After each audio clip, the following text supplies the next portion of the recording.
Venezia come Roccaraso dopo il caso dell'influencer che ha fatto prendere d'assalto da turisti mordi e fuggi la cittadina sugli Appennini abruzzesi, incapace per dimensioni e capacità di ospitare migliaia di persone tutte insieme. Venezia.com pubblica il fotomontaggio provocatorio contro le orde di turisti. Dopo quello che abbiamo visto ieri sul ponte di Rialto, mi sembra che la gestione dei flussi sia veramente un disastro e per adesso sia fallimentare. La proposta, sempre bocciata, spiegano da Venezia.com, di limitare il numero di accessi alla città senza mancare di ribadire la contrarietà al ticket d'accesso.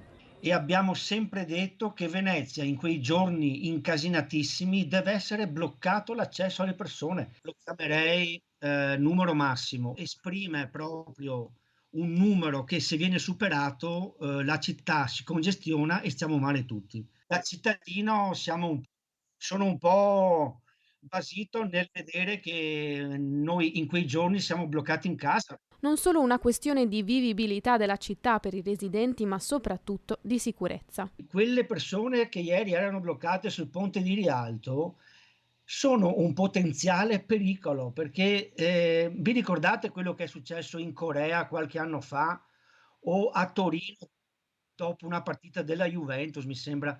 Le persone sono anche decedute per dei problemi del genere, perché ci vuole un attimo che un imbecille butta un petardo lì sul ponte di Rialto, la gente scappa e si ammazza. Infine l'appello ai turisti. Un richiamo al buon senso. Poi il buon senso da parte di chi deve gestire queste cose, secondo me, è un po' lasciato lì, però va ben dai, non voglio infierire.